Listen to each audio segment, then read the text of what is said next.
ఏపీలో జగన్మోహన్ రెడ్డి దొడ్డిదారిలో మళ్లీ అధికారంలోకి రావడానికి ప్రయత్నాలు ముమ్మరం చేశారు.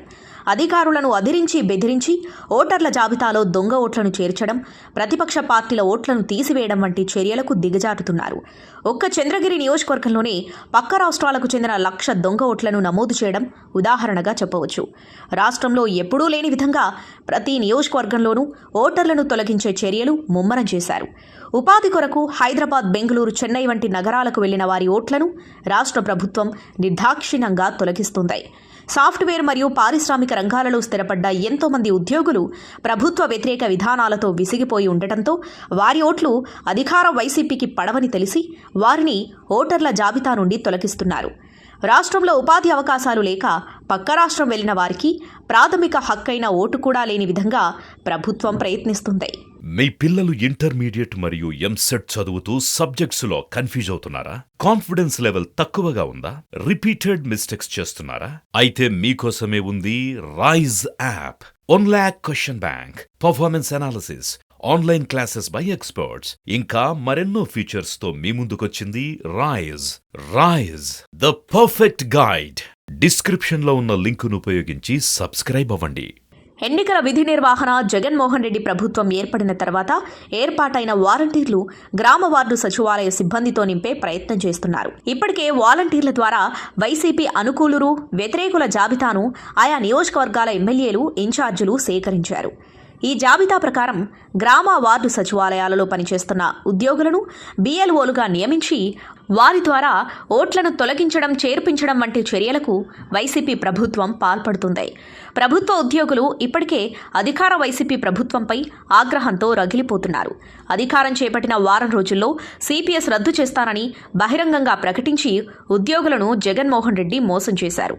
ప్రభుత్వ కార్యాలయాలు, పాఠశాలల్లో రిటైర్ అయిన ఉద్యోగుల స్థానంలో కొత్త ఉద్యోగులను నియామకం చేయకపోవడంతో పనిభారం పెరిగి ఉద్యోగులు తీవ్ర ఇబ్బందులకు గురవుతున్నారు. దీనికి తోడు ప్రతి నెల 1వ తేదీన వచ్చే జీతం 20వ తేదీ వచ్చినా రాకపోవడంతో ఉద్యోగులు ప్రభుత్వ పనితీరు పట్ల ఆగ్రహం వ్యక్తం చేస్తున్నారు.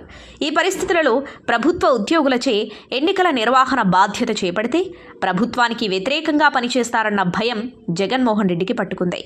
స్వాతంత్ర్యం సిద్ధించిన నాటి నుండి ఎన్నికల నిర్వహణలో ప్రధాన భూమిక పోషించే ఉపాధ్యాయులను ఎన్నికల విధుల నుండి తప్పించడానికి జగన్మోహన్ రెడ్డి ప్రత్యేక జీవో తీసుకొచ్చారు. నియోజకవర్గాలలో ఎన్నికల రిటర్నింగ్ అధికారులను ప్రభుత్వం తన చెప్పు చేతుల్లో పెట్టుకుని ఓటర్ల జాబితా రూపకల్పనలో ఎన్నో అడ్డదారులు తొక్కుతున్నారు. ఓటర్ల జాబితాలో జరుగుతున్న అవకతవకలపై ప్రతిపక్షాలు ఎన్ని ఆందోళనలు చేస్తున్నా పట్టించుకోవడం లేదు. ఓటర్ల జాబితాలో అవకతవకలపై ప్రధాన ప్రతిపక్ష పార్టీల నాయకులు చంద్రబాబు, లోకేష్ చీఫ్ ఎలక్షన్ కమిషనర్ను కలిసి ఫిర్యాదు చేశారంటే రాష్ట్రంలో పరిస్థితి అర్థం చేసుకోవచ్చు. రాష్ట్రంలో అన్ని వర్గాల ప్రజలలో తీవ్ర వ్యతిరేకత మూటగట్టుకున్న జగన్మోహన్ రెడ్డి ఓటర్ల జాబితా ద్వారా గట్టెక్కాలనే ప్రయత్నాలు ముమ్మరం చేశారు. ప్రతి నియోజకవర్గంలోనూ ఎన్నికల సమయంలో మూకదాడులకు పాల్పడేలా అరాచక శక్తులను ప్రోత్సహిస్తున్నారు. స్థానిక సంస్థల ఎన్నికలలో అరాచక శక్తులను అడ్డుపెట్టుకుని ఎన్నికలలో నామినేషన్ కూడా వేయకుండా ఏకగ్రీవం చేసుకుని జగన్మోహన్ రెడ్డి గొప్ప విజయంగా అభివర్ణించుకున్నారు. సార్వత్రిక ఎన్నికలలో కూడా ఇదే పంథాను అవలంబిస్తూ తటస్థులు, ఉన్నత మధ్యతరగతి ప్రజలు, మహిళలు ఉన్న పోలింగ్ బూత్ల వద్ద ఎక్కువ శాతం ఓటింగ్ జరగకుండా అల్లర్లు సృష్టించేందుకు ప్రయత్నాలు చేస్తున్నారు. రాష్ట్రంలో జరిగే సార్వత్రిక ఎన్నికలు రాయలసీమ ఫ్యాక్షనిజాన్ని రాష్ట్రమంతా విస్తరింపచేసే విధంగా జగన్ రెడ్డి ప్రయత్నాలు చేస్తున్నట్లు సమాచారం.